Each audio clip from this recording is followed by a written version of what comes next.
gonna take you back to the past. He's gonna take you back to the past to play the games and suck.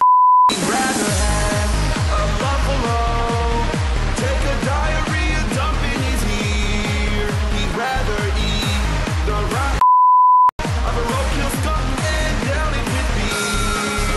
He's the angriest gamer you've ever heard. He's the angry Nintendo nerd. He's the angry Atari Sega nerd. He's the angry video gamer.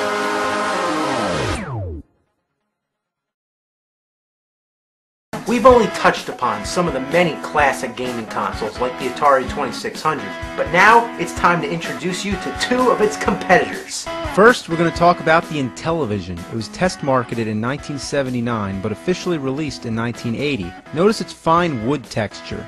Everything back then was made of wood. You know the Stone Age? Well, that was the Wood Age. The Intellivision came from Mattel Electronics. Now you know what else they made? The Power Glove. Now that's a bad sign right there, but it was a great game system for its time. Now, I'm going to whip through a bunch of random games, mostly ones, but I'm going to tell you right now, I have 3 common complaints. Number 1, many of the games are very similar to other games, and often they're blatant copies. Number 2, without instructions, they're difficult to understand how to play. Number 3, the controls suck. And in this regard, the main problem is the controllers. Why a numeric keypad? This is a video game controller, not a phone. Then there's 2 little buttons on each side, which are usually the fire buttons. It's awkward to handle. And rather than a joystick or a control pad of some kind, you get this weird disc. Sometimes in the heat of the game, you can actually jam your fingernail on it. It also acts as a button, so in total, that's 17 buttons. And for games this complex, you really need that many. When you pop in a game, the first thing you do is try every button before you figure out which ones do anything. Most of them don't do jack, and it's different for each game. That's why many of the games come with overlays. You slide it over the keys, and now you can see what they do. It helps out, but what a and the games barely fit in the cartridge slot. It's like trying to stick your in a Cheerio. So this is Space Battle. Sounds promising enough, but okay, what's this? None of the buttons do anything but make fart noises. And the overlay has a bunch of Triforces. Is this where they came from? All you gotta do is wait for the squadrons to meet the aliens, and then it brings up the battle screen where you shoot blueberry pancakes. This should be the whole game. Why does this part even exist? Next, I don't know, let's try Mission X. More like Mission X. It's a 2D shooter, but it's real hard to shoot things. I mean, you have to be at the exact altitude. 2 rises up and 8 goes down. And the fire buttons are on the side. I mean, that's great, right? Why not spread the buttons out as much as possible? Alright, what's next? How about Utopia? It's kind of a precursor to SimCity. You're basically the god of an island. You build stuff and storms come by and, wow. All I can say is that back in 1981, people had a lot more imagination.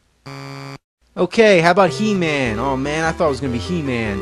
So you're flying around in the Wind Raider shooting at stuff. I think on the ground that's Skeletor. You drop bombs on him and that's it. Wait, did I just call that white square a bomb? See, that's using your imagination. Vectron. In the 80s, everything was Tron. This is a weird game. The first challenge is to figure out which of these indescribable objects you're controlling. So, guess what? I think you're this green V. You can shoot at stuff, but you can't move. And that's just fantastic, because there's a big gleaming box immediately blocking your path. I'm not gonna lie, I don't get it. Now speaking of Tron, here we have Tron Deadly Discs. You just run around throwing at people. Seems like it would be a fun little game, but what ruins it for me is how the controls are.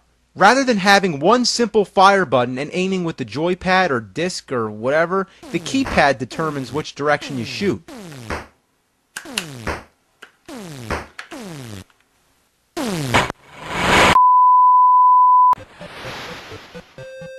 Thin Ice. Okay, you're a penguin ice skating around collecting torches, or they could be McDonald's French fries, who knows.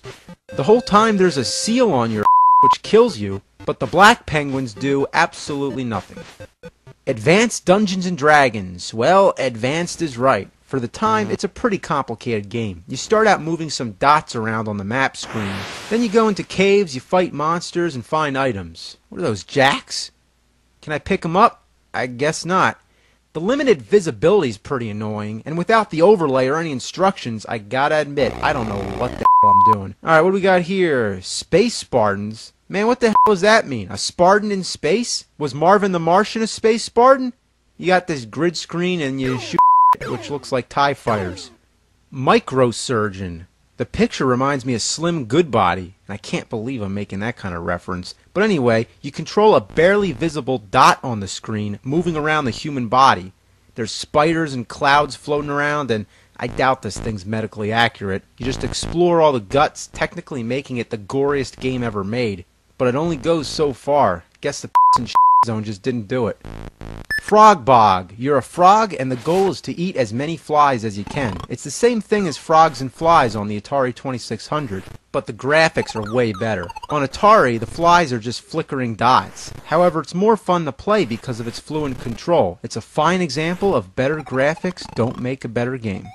Buzz Bombers. Now, this is funny. You kill a bunch of bees with bug spray, but no, you don't use a can of bug spray. You are the can of bug spray.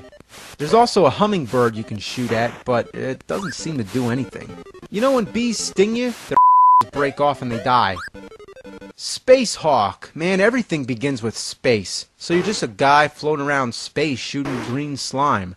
Uh-oh, the bubbles are coming. Gotta find the... Mother of a... It'd be so much easier to move if you could just use the disc. Instead, it's the keypad. Uh-oh, here comes the Space Hawk. Gotta move, gotta move. I wipe my ass on this game. Boxing. Okay. Yeah, boxing. This sucks. Snafu. You have to keep the line going as long as possible without touching the other lines or hitting your own. It's the bare basics of graphics, but surprisingly, it's a pretty fun game. Okay, now we gotta move on, but let me introduce the IntelliVoice voice synthesis module. What the is that? Well, it makes your games talk. Yeah, now at the time, the idea of having voices in video games was a new thing. But unfortunately, only a few games were compatible, like B-17 Bomber. Mattel Electronics presents B-17 Bomber. B-17 Bomber! B-17 Bomber. Alright, fuck the game.